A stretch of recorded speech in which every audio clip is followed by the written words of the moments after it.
It's been some time since I last did one of these. I've been preoccupied. But I thought I'd get back to things with something a little more mainstream, classic. One of the very greatest poems in the Latin literary canon, Virgil's first Eclogue. Welcome back to Ancient Classics. Eclogue number 1 is the first poem in the mature Virgilian corpus. Mature because there are several minor poems and juvenilia attributed to Virgil, and I've never actually looked into whether they are generally considered to be authentic or not, but who cares?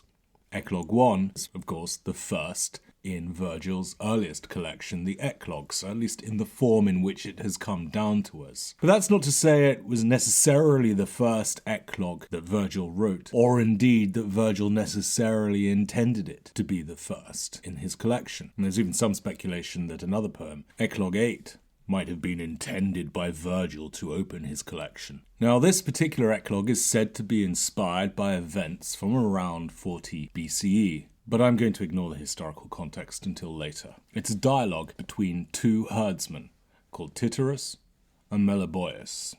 Tityrus, there you rest in the shade of a spreading beech tree, playing on your refined reed pipe a melody for the woodland Muse. But I am leaving my ancestral lands behind, those fields that were so dear to me. I'm forced to flee my homeland. And yet there you are, Tityrus, relaxing in the shade, making the forest resound with the song of fair Amaryllis. These first lines are rich in generic metapoetic markers. Tityrus, whom the speaker of these lines, Meliboeus, is addressing, is relaxing under a tree, lentus in umbra, chilling in the shade, and he's singing or playing love songs. The second line, Silvestrem tenui musa meditaris avena, playing on your refined reed pipe a melody for the woodland Muse, is especially significant. It's almost an invocation of the Muse, but the woodland Muse, not the epic Muse Calliope. Nor is Tityrus playing the forminx, the lyre of epic poets, but he's tooting on a refined reed, tenui avena. The Latin poets of that era were always banging on about slender reeds, slender muses, in opposition to the large-scale grandiosity of epic. That's a cliché going back to Hellenistic times, such as the presumed opening of Callimachus's Aetia. For when I first placed a writing tablet on my knee, Apollo said to me, "Poet, feed the sacrificial victim to be as fat as possible, but keep the muse slender." Not to mention the idylls of Theocritus with all their pipe-playing herdsmen. Suffice to say, the generic pastoral markers are strong here. A lot more can be said, and indeed has been said on that, but I'll leave it at that for now. But right away, although these lines have become the opening shot of the Latin pastoral tradition, and though they are heavy with so many generic pastoral markers from the get-go, it is clear that something more ominous, more emotionally complex is afoot. Whilst the addressee of the opening lines might be chilling in the shade of a tree, tooting his little love songs, the speaker of those words, Meliboeus, though a herdsman too, finds himself in a very different situation. He's driving his flock away, exiled from his homeland. So the very same lines in which Meliboeus introduces the generic markers and clichés of light pastoral are already being bitterly intertwined with something much darker. Though, of course, one could well say that pastoral has always had a dark side. Witness the twisted psychology of the lament of Daphnis in Theocritus, Idyll 1.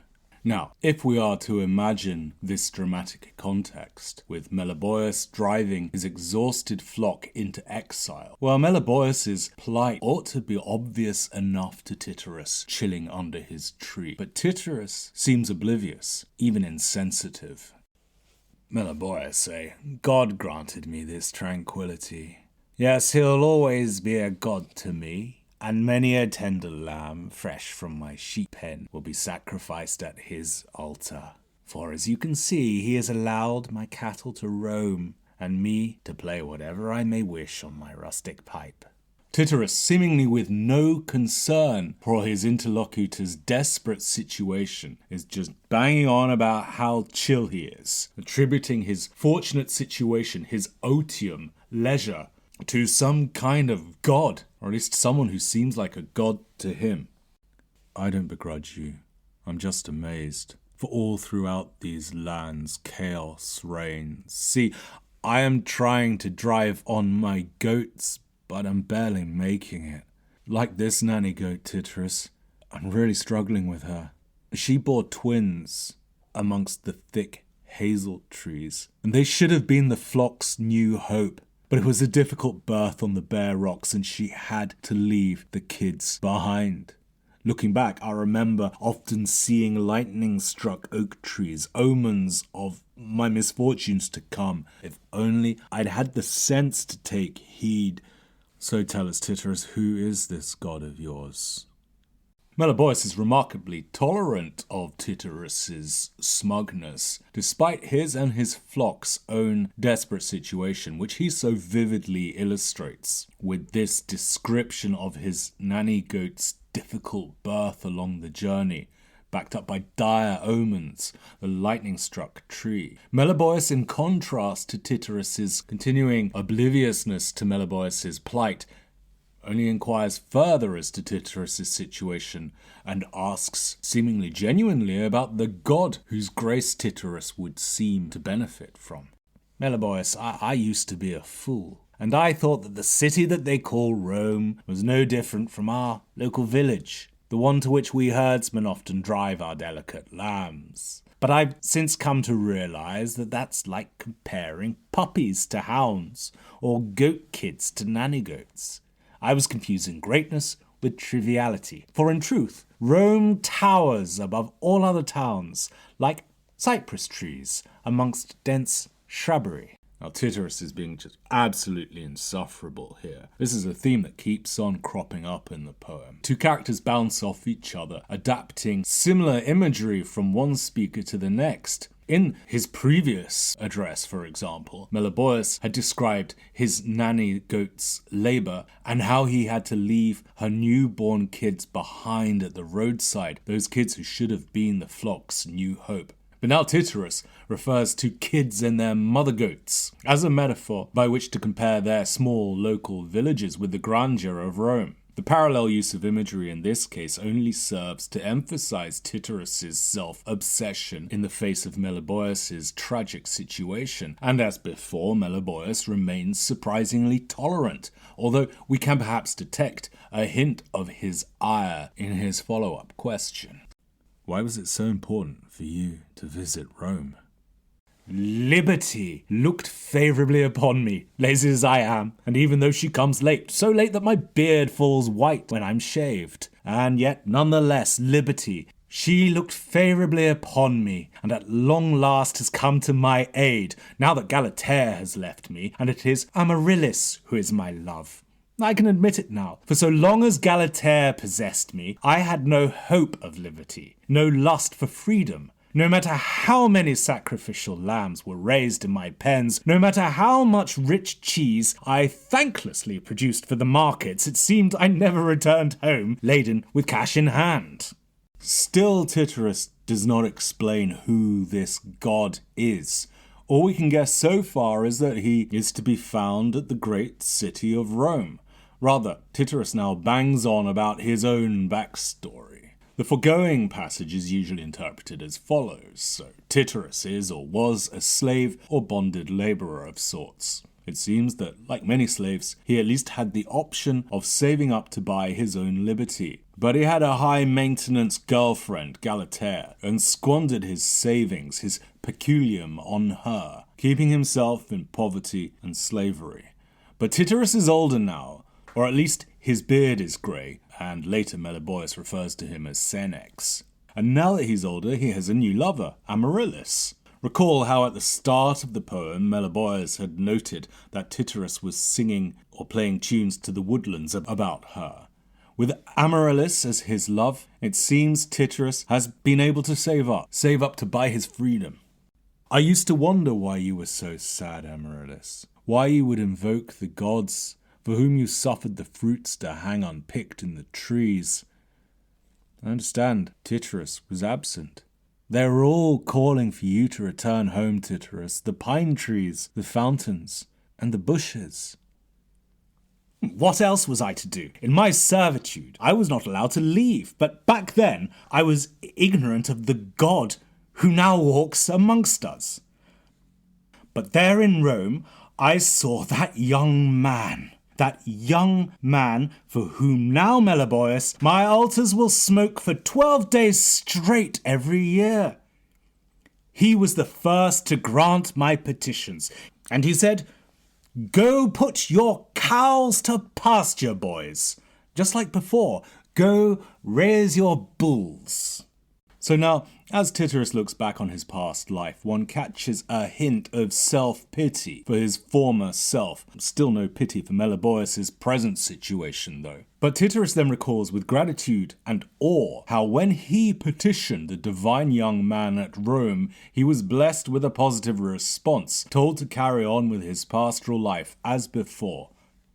But note the response given by that divine young man.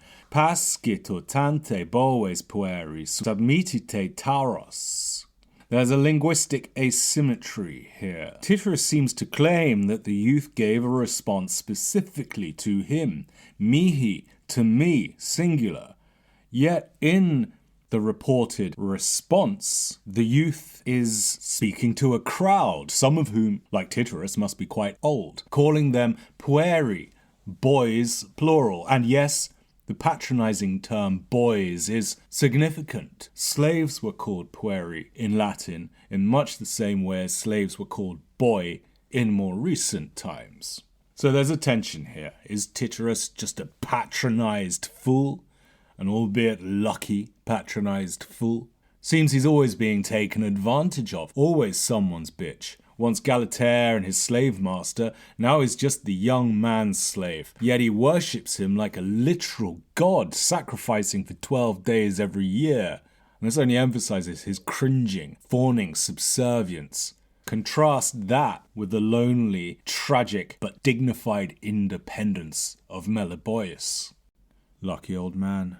So you still have your country field, and it seems to be more than enough for you, even though it's just bare rocks everywhere and swamps overwhelm the pastures with slimy weeds. Scarce is the fodder to tempt your fertile ewes, and your flocks are not at risk of contagion from a neighbouring herd. And still you're a lucky one. For here amongst familiar streams and sacred springs, still will you find your cool shade. And over there, that hedgerow on your neighbour's boundary feeds the Hyblaean bees, and they will always coax you to sleep with their gentle hum. And from here under the high rock the pruner sings to the breezes. And nor shall the noisy pigeons so dear to you, nor the turtle dove from beneath the elm cease from song. And it's now that something of the bitterness that Meliboeus must surely feel but has been doing a mighty good job of repressing comes out. Seems that Tityrus's land is just a bit crap anyway. Perhaps, unlike Meliboeus, Tityrus has been allowed to keep his land because it is not even worth dispossessing him from. No sooner shall nimble deer graze in the sky, shall the seas withdraw and leave the fish exposed on the shore, or shall the Parthian, exiled to the far-flung lands, drink from the Rhone, or shall the German drink at the river Tigris? Then shall that young man's visage depart from my heart. Still, Tityrus keeps banging on about how lucky he is, and how enthralled he is, perhaps literally, to the young man in Rome. In so doing, he reaches even greater heights of insensitivity. Tityrus expresses his awe and gratitude with a common poetic trope, an adynaton, which I can never pronounce.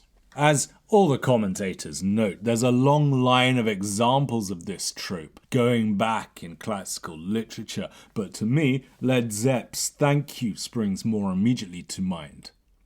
If the sun refused to shine, I would still be loving you. If mountains crumble to the sea, there will still be you and me. Tityrus's use of this trope is so insensitive because in speaking of such impossibilities, such as tribesmen wandering as exiles in far-flung places, Parthians in Gaul, Germans in Mesopotamia, he is only drawing attention to the fact that for some people, Meliboeus in particular, this is a real and literal prospect, a point that Meliboeus immediately latches onto. So what about me? I shall depart from here. I must make my way to parched Africa, to Scythia, to the river Oaxes that churns up pebbles. I shall even go as far as Britain, severed from the rest of the world. Side note, the prophetic powers of Virgil are well known. After all, he predicted the birth of Christ in Eclogue 4, and here he predicts Brexit. Sarcasm aside, as a Brit, it is interesting to read this reference to my ancient compatriots. The ancient Britanni here are toto divisi orbe, divided from the rest of the world, which is curious, because the ancient Mediterraneans were well used to islands and islanders. And of course, many islands played a very significant role in classical culture. Delphi, Sicily, Cyprus, to name a few. So how come Britain gets singled out as divided from the rest of the world? I don't care if it is politically correct for me to say so, but we're an island folk in more than just a literal way, and we and our forebears always have been.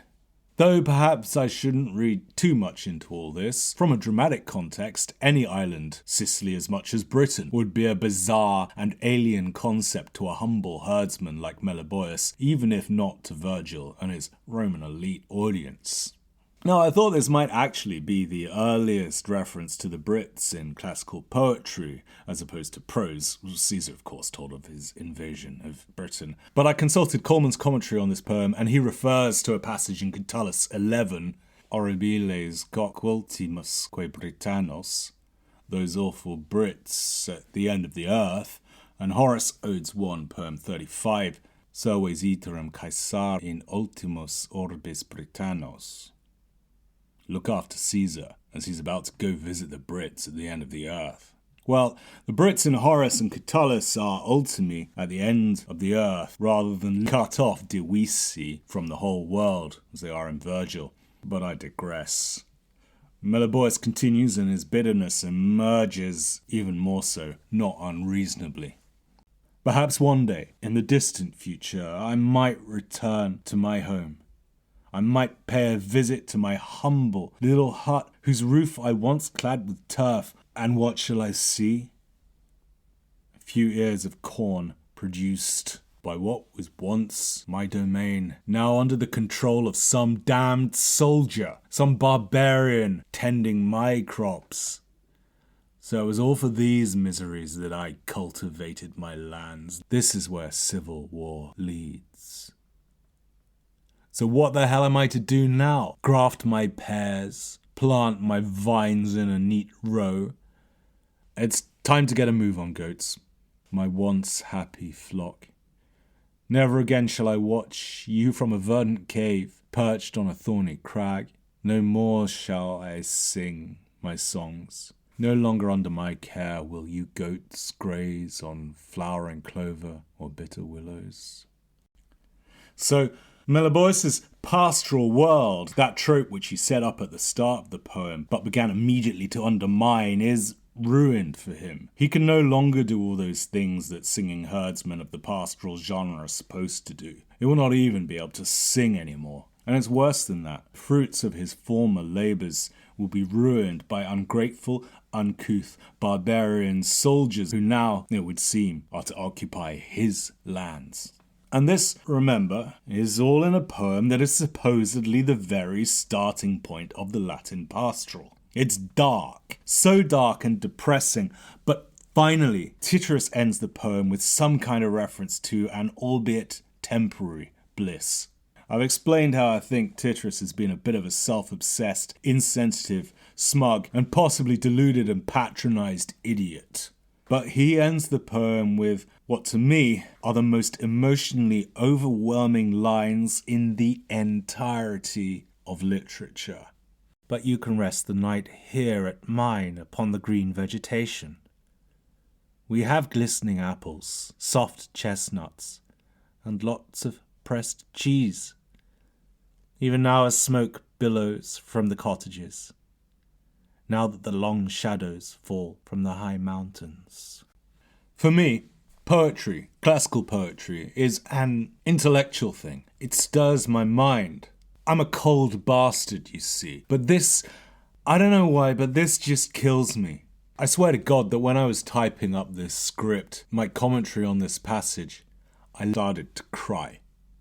So what becomes of our two herdsmen, Tityrus and Meliboeus? Nothing, of course. It's just a poem. And it ends here. But getting meta, in the literary tradition, Tityrus, the smug, secure herdsman, piping and singing at his leisure beneath the beech tree, the young Roman's bitch, seems to have been taken by the tradition to stand in for Virgil himself. Only now am I going to touch upon the received truths of this poem's historical connections.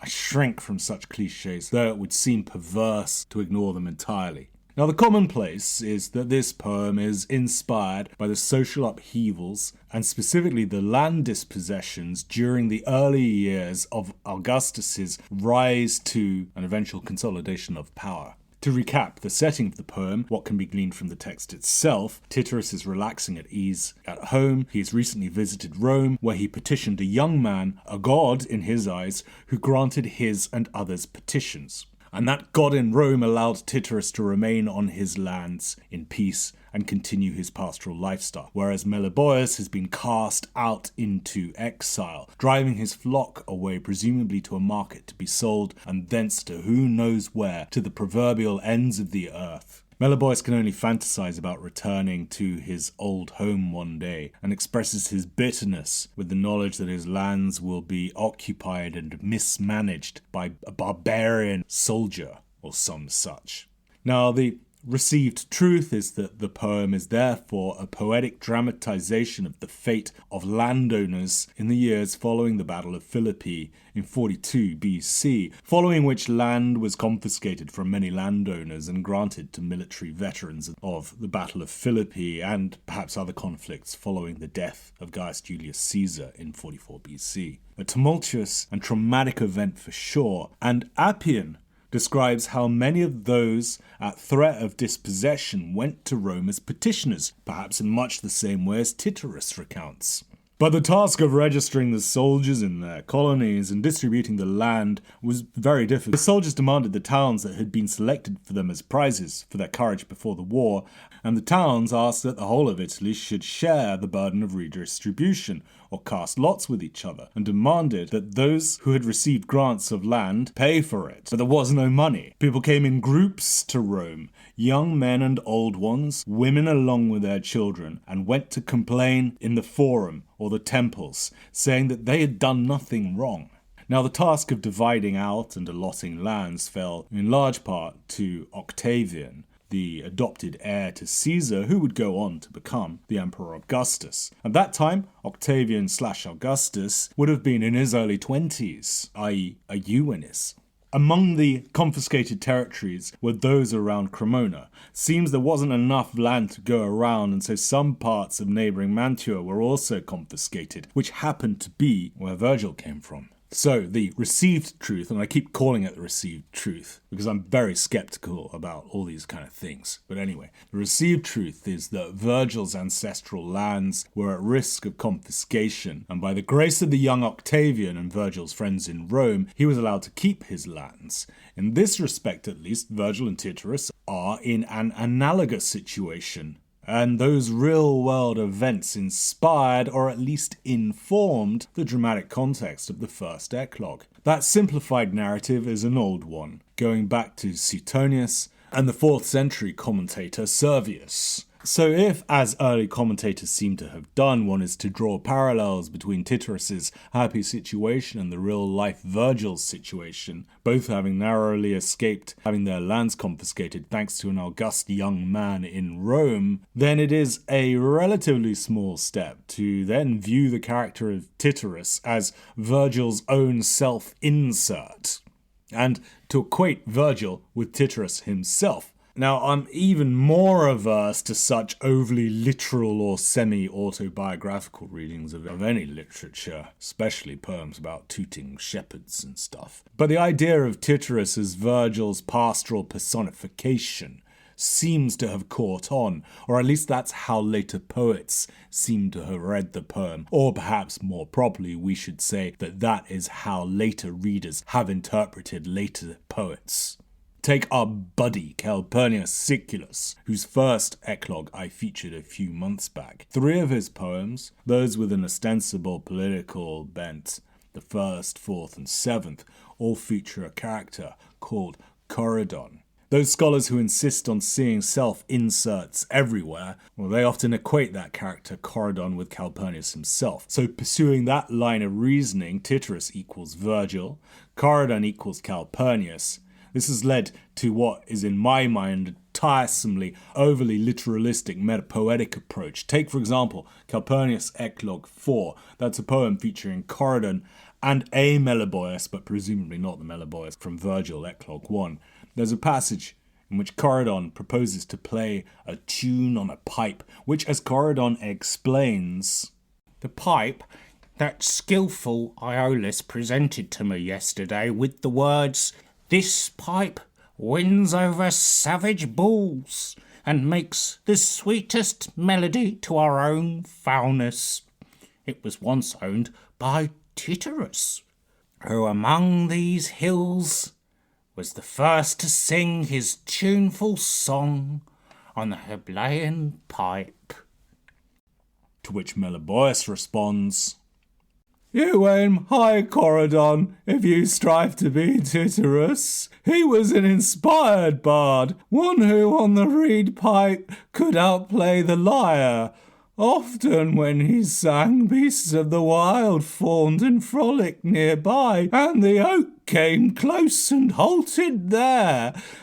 And when he sang, a naiad would adorn him with the red acanthus and dress with a comb his tangled hair." So by some readings, Calpurnius is proclaiming himself through the character of Corydon to be the inheritor of the Virgilian epic tradition, just as Corydon is the inheritor of the pipe once owned by Tityrus, prompting Meliboeus to proclaim with some skepticism how great a poet that precursor was. In other words, it's a whole dramatization of the anxiety of influence, and we can form our own views as to whether Corydon/Calpurnius ever lived up to the standards set by Virgil/Tityrus. Spoiler alert, no they don't. Virgil's eclogues are way better than anything produced by Calpurnius or anybody else in the genre. Virgil's eclogues just have not been beat. Now, some might say the same about epic. There's a whole literature out there about how all epic poets have worked in Virgil's shadow.